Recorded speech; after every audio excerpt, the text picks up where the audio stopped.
Pessoal, bem-vindos à última aula, terceira aula, última por enquanto, né? Por enquanto a última aula. Mas o que eu queria fazer basicamente com vocês hoje aqui é conversar um pouco sobre como foi a minha experiência, como foi isso aqui na CB Rio, o que a gente tem visto de diferente a partir disso, porque por enquanto a gente falou muito sobre, na TV, né, que não estão usando agora, mas a gente falou muito sobre as concepções de base, o fundamento, como pensar a igreja, como pensar a missão, o que a igreja está aqui para fazer, por que a igreja está aqui para fazer, o que é um discipulado, né, mais do que simplesmente um a um, mas para onde a gente quer levar os comportamentos do discípulo, que são os valores, né? Então já refrescando umas coisas na memória de vocês. Lembrar que a missão da igreja é o foco, então a gente precisa entender que se a gente não focar na missão, o discipulado ou as outras atividades da igreja vão acabar engolindo a missão. Então a gente tem que sempre relembrar que a missão é o foco principal. Então a missão é alcançar pessoas para Jesus. Quando você alcança a pessoa para Jesus, ela se torna um discípulo, né? E entra naquela trajetória de maturidade espiritual, e que aí o modelo que a igreja vai aplicar muda, né? Então a gente tem as estratégias que são o culto, que é o seguir a Jesus, o grupo de conexão, que é o conectar-se com pessoas. A gente tem a Universidade CB Rio, que é o investir tempo com Deus. Tem o voluntariado, que é o servir ao próximo. E dízimos e ofertas, que é viver generosamente.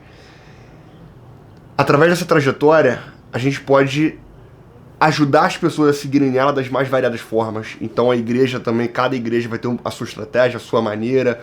O um a um, vai ser no grupo de conexão, vai ser de uma outra forma, eu não sei. Mas é importante a gente saber que a missão é o prioritário. E o discipulado, ele vem logo em seguida, que essa missão é cumprida na vida de alguém, tá? Então, a gente falou sobre estratégia também. E as estratégias estão aqui para servir a isso. A estratégia, ela vem para servir a missão, para servir os valores. Então, beleza, né? Só para relembrar um pouco. Bom, como foi a história da CB Rio com isso, tá? Tem que começar adiante. A CB Rio sempre foi uma igreja muito inovadora, muito à frente do seu tempo. Meu pai sempre, enfim, pastor Pedrão, sempre muito ousado, sempre muito agressivo, vamos dizer assim. Então, né, na época, subindo de calça rasgada para pregar, que era um absurdo, né, famosa parede pintada de preto, iluminação e tal, esse negócio todo. Então meu pai sempre foi muito à frente, até 2015, quando a minha mãe teve um tumor no cérebro, e ela teve que ser operada, teve uma complicação. Então meu pai ficou no mínimo de teve meningite pós-operatória, enfim. Então meu pai ficou no mínimo de 2015 até 2019, final de 2019, 5 anos praticamente. Focadaço na minha mãe, vinha aqui para pregar, basicamente. E a igreja ficou aqui com outras pessoas. A culpa não é de outras pessoas, mas a igreja ficou estagnada, né? A responsabilidade do meu pai, que ele fez uma escolha de ficar mais com a minha mãe durante esse período, e fez muito certo.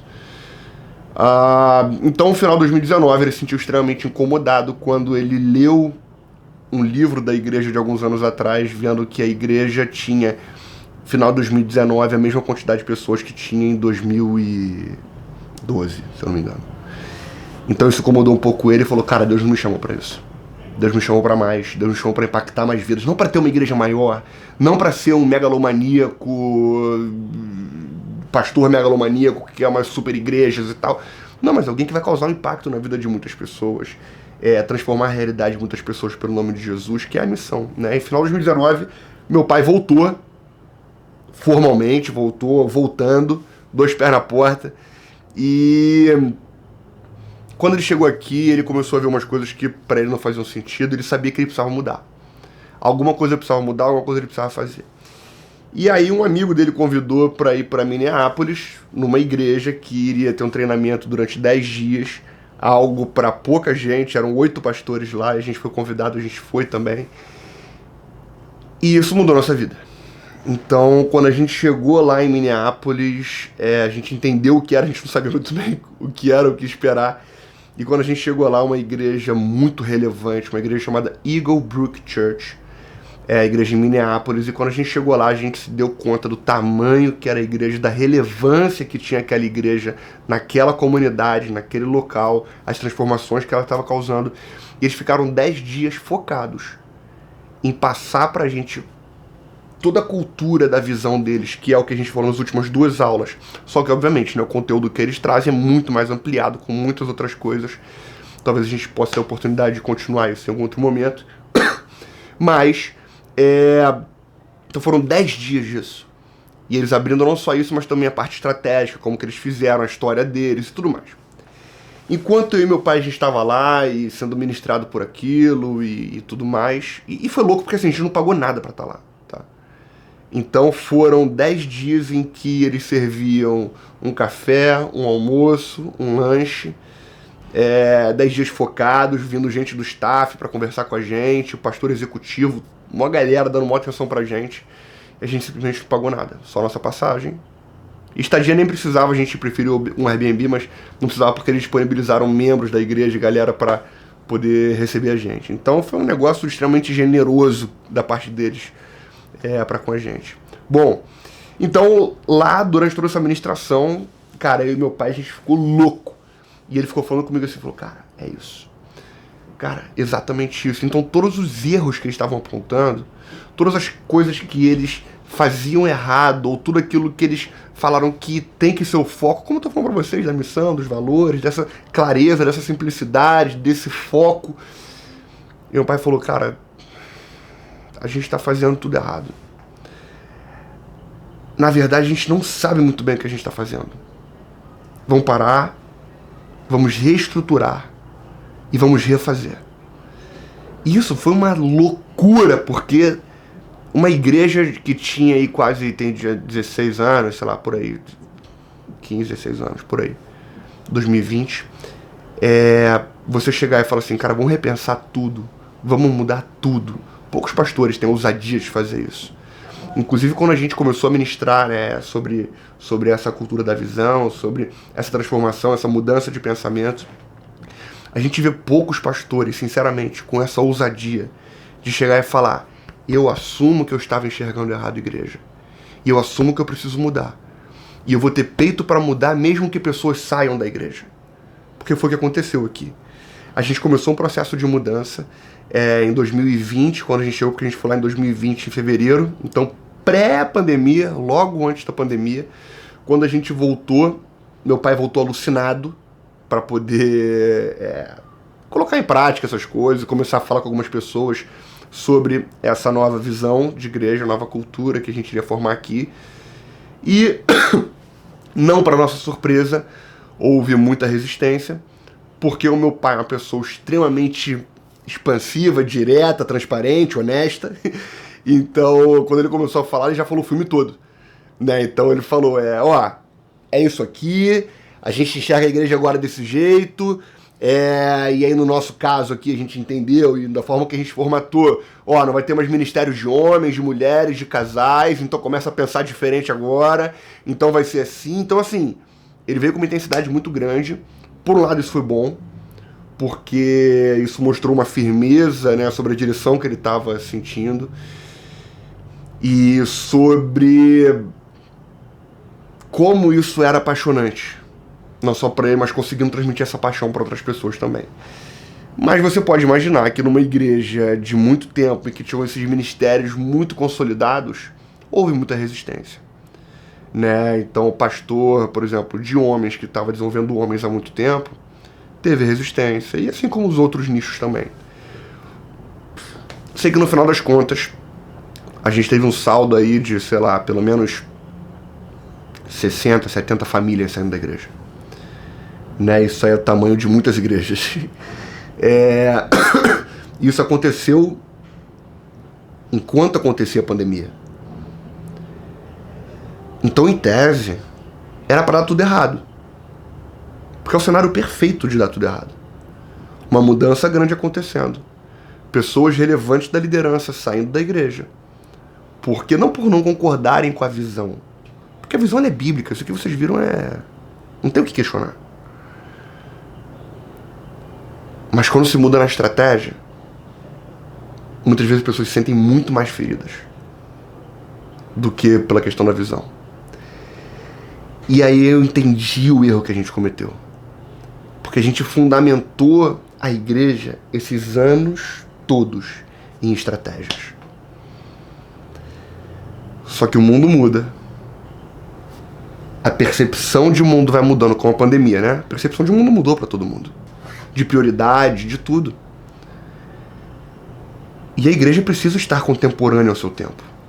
Para ser relevante para as pessoas que vivem naquele tempo. E você pode perceber que as igrejas que não se tornam contemporâneas para o seu tempo morrem. Uma igreja que só tem cabeça branca não é uma igreja saudável. Uma igreja saudável você vê bebês, crianças, adolescentes, jovens, casais com filhos, casais maduros e idosos. Esse é o retrato de uma igreja saudável. E também não é uma igreja só de jovem. Eu sempre tenho uma pulga atrás da orelha quando entro numa igreja e não vejo cabeça branca. É importante ter cabeça branca na igreja.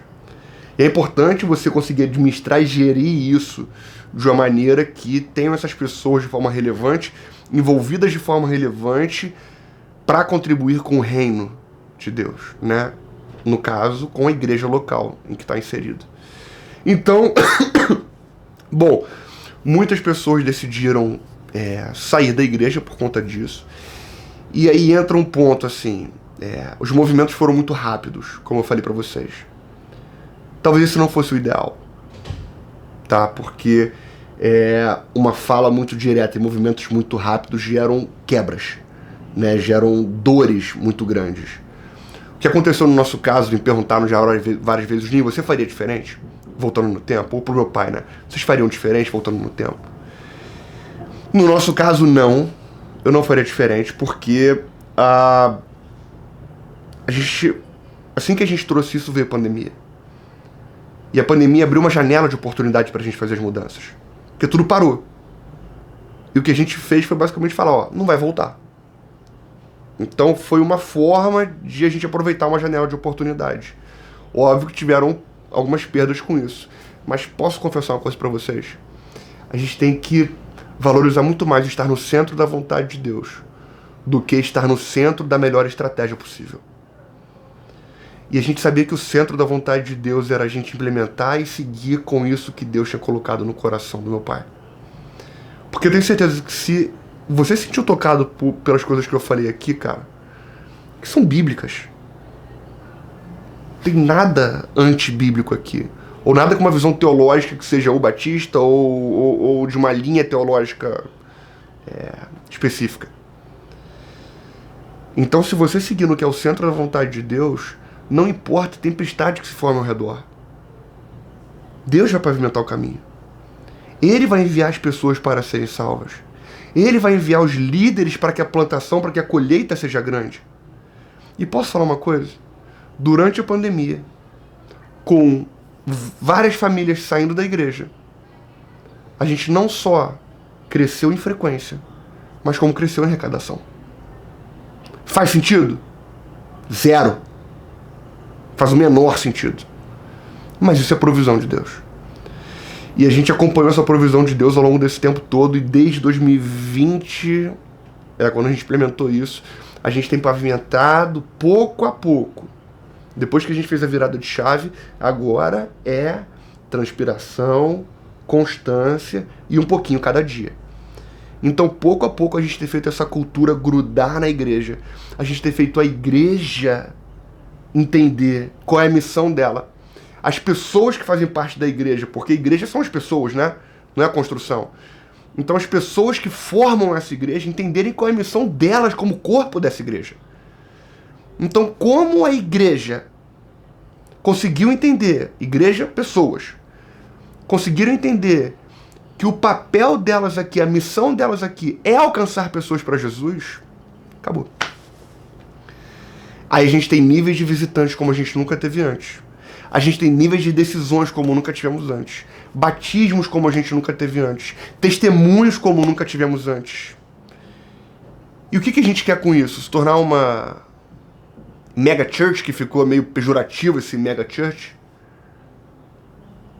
Por que não? Mas por que não? Não com uma ambição de ser considerada a maior, ou de ter mas de ser uma mega influência, um mega caminho, um mega veículo de impacto e transformação de vidas de pessoas. É por isso que a igreja está aqui. A igreja não está aqui para ser um clube social de cristãos. Aí, o final de semana, os cultos de final de semana, não estão aqui para agradar aos crentes. Os cultos de final de semana estão aqui principalmente para que as pessoas que entram aqui pela primeira vez se sintam num ambiente convidativo e de pertencimento para ela, para que ela decida voltar. Em algum momento, pode ser no primeiro dia ou não, ela toma essa decisão. Então muitas pessoas entram aqui e falam assim: Juninho, caramba, cara, como eu queria essa estrutura que a CB Rio tem. Como eu queria a iluminação que a CB Rio tem. Como eu queria que a música na minha igreja fosse como ela é. Que a estrutura, que... Legal, é importante você querer isso. Mas quando alguém fala isso pra mim, eu primeiro falo assim: cara, por que você quer isso? E aí eu tava... Não lembro se eu contei essa experiência já pra vocês, mas eu acredito muito em uma frase específica.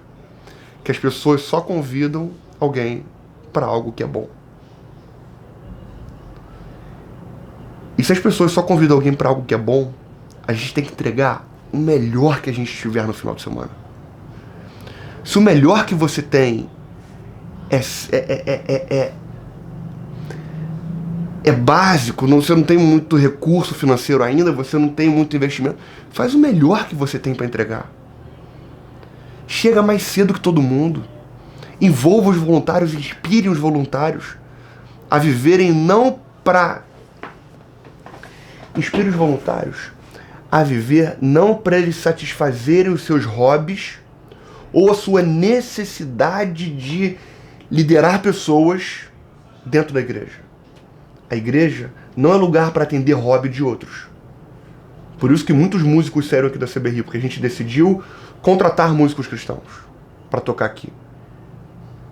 Juninho, mas isso é um absurdo, porque se a pessoa tem o dom da música, o dom da música não precisa acontecer em cima do palco. E a gente precisa dividir um pouco o que é dom da música e talento musical. São coisas diferentes. Então, o final de semana não está aqui para atender hobbies. Ou então uma pessoa frustrada no seu trabalho que precisa ter uma posição de influência dentro da igreja para se satisfazer como líder. Ou como autoridade em algum lugar. Não lidera a própria casa, mas quer liderar na igreja. Igreja não é esse lugar. Igreja é lugar de transformar vidas pelo nome de Jesus. E se eu tenho uma forma melhor de fazer isso, a gente vai buscar ela. A gente vai fazer ela. A estratégia aqui não é o principal. Culto, como a gente entendeu culto, ele vem de uma coisa histórica. Eu tenho certeza de que se Jesus entrasse hoje em uma das igrejas que a gente tem hoje, até na CB Rio mesmo, no final de semana, e na mesma semana ele fosse na casa de alguém, num grupo de conexão, ou num célula, ou qual nome vocês chamam, e perguntasse para Jesus: Jesus, qual dessas duas é uma igreja? Eu não tenho dúvida que ele falaria que é um grupo de conexão. Que é o que ele vivia, é a célula, ele vivia aquilo. Era a maneira de ser. Vira e mexe, ele pregava para muitas pessoas, mas era algo mais ocasional. Então não se prenda a estratégias. A gente tem uma teologia muito católica e vem carregado de muitos dogmas e muitas práticas religiosas. Como, por exemplo, uma sacralidade litúrgica. Então a gente torna essa liturgia nossa sagrada. Ou seja, eu não posso, por exemplo, mexer na forma que é conduzida a ceia. Hoje, na CB Rio, a gente faz a ceia de uma forma diferente. A gente fala: a gente vai fazer a ceia, a gente ora antes, o pessoal já no início do culto pegou a ceia, já está com ela ali, Então não tem aquele tempo, vou cantar enquanto o pessoal distribui. Não, já pegou no início. E a gente fala o seguinte, cara, esse é teu momento com Deus. O momento de você lembrar aquilo que Jesus fez por você. A gente vai tocar uma música aqui agora. No momento que você se sentir tocado, no teu momento com Deus, você toma o teu cálice e você come o teu pão. E isso começou a ser um momento muito mais emocionante do que litúrgico.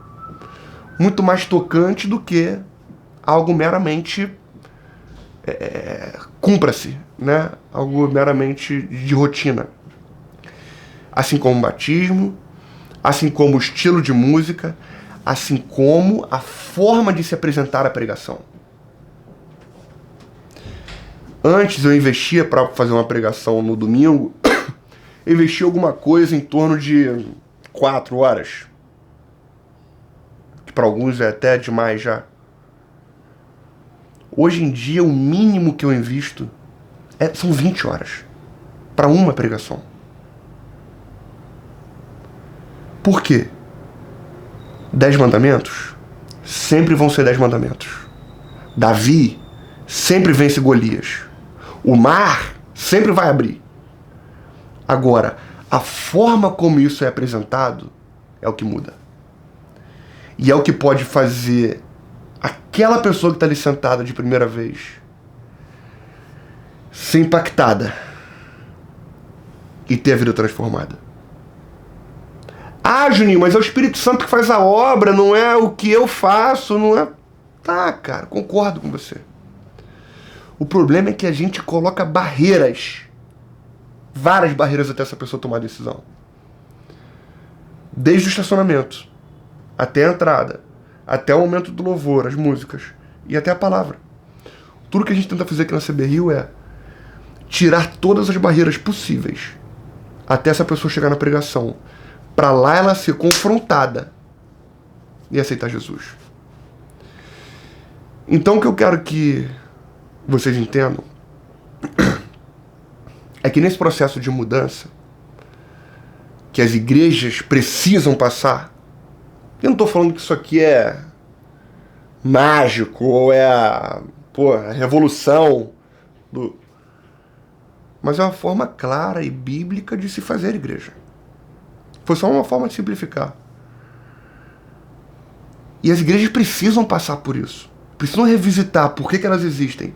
Por que elas estão ali. Por que elas estão naquele local. Para que elas servem. Por que elas servem. Por que elas existem. Qual é o tipo de discípulo que a gente quer. Estarem dispostos a mudar. Estarem dispostos a perder algumas pessoas para poder ganhar quem tem que ser ganhado, para ganhar quem precisa ser salvo. E aí eu quero falar um negócio com toda a sinceridade do mundo para vocês. Vamos parar de ser igreja que quer ser igreja de crente ou que quer ganhar crentes.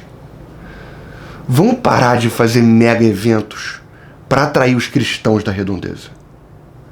Vamos parar de chamar gente famosa simplesmente para poder lotar aquele espaço ali de crentes para conhecerem que a tua igreja é melhor do que a do vizinho. Isso não é igreja. Isso é uma brincadeira que a gente brincava quando era criança. Se chama rouba-montinho. Em que não tem cartas novas, em que nada de novo acontece. É um roubando do outro, um se degladiando contra o outro e não alcançando resultado nenhum.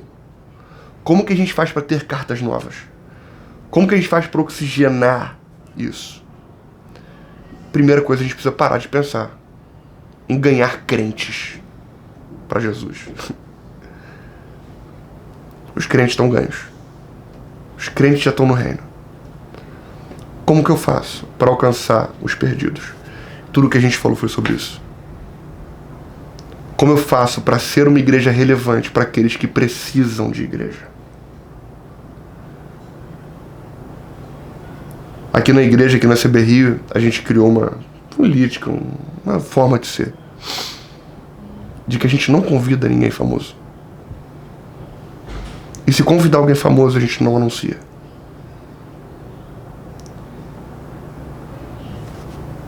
Porque se tem uma banda famosa indo pra algum lugar, ou um pastor famoso indo pra algum lugar, não sou contra palestrante, beleza, eu gosto. Vou em conferências, não tô criticando isso.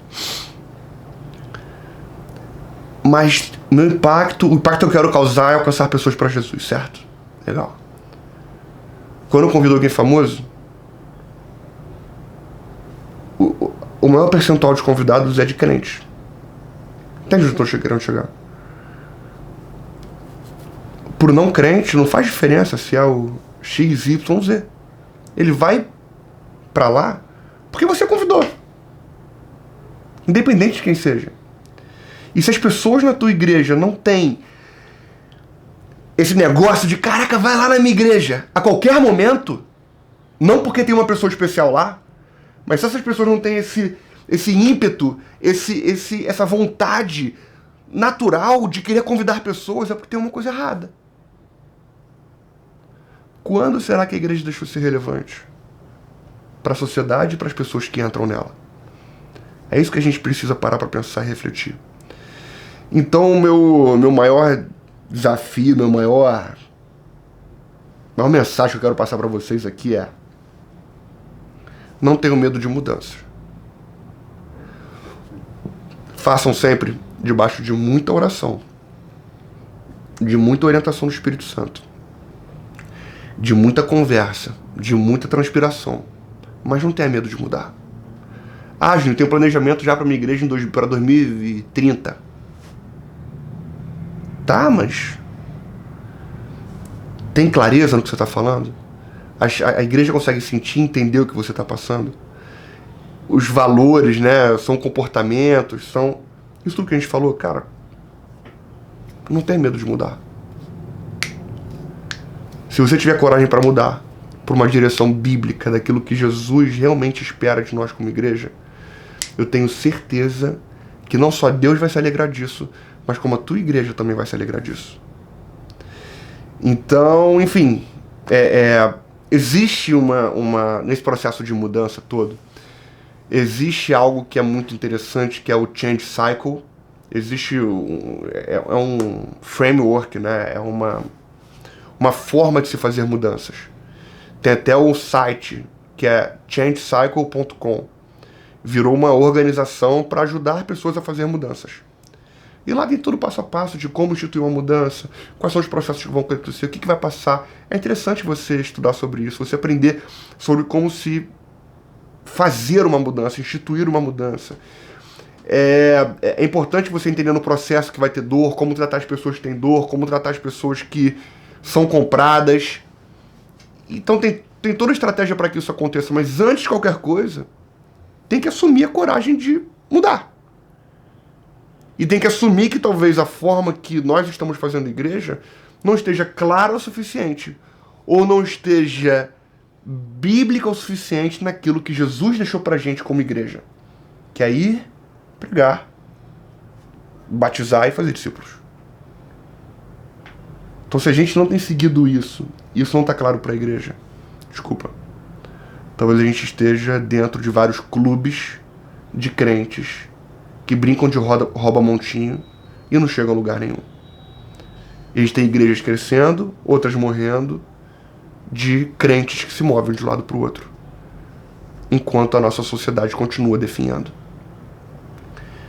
Então o meu desafio é esse, é que a gente tenha coragem e disposição de mudar. E eu quero me colocar à tua disposição também, caso você tenha alguma dúvida, caso você tenha mais interesse, né, sobre essa cultura da visão, o que fazer, o como fazer. O Binquinho não tem sido uma ponte para isso. A gente vai buscar cada vez mais ampliar isso, né? A gente começou formalmente a fazer aqui no Brasil, a ser um hub da Eagle Brook. Aqui no Brasil, começamos em 2023, nesse ano, né, que a gente está gravando esse vídeo. Então, a gente vai ampliar cada vez mais isso, abrir para cada vez mais igrejas. E se você tiver interesse, cara, é só falar comigo. O Elan tem meu contato, tem tudo meu aí. E é isso, tô aqui para somar, tô aqui para contribuir com vocês.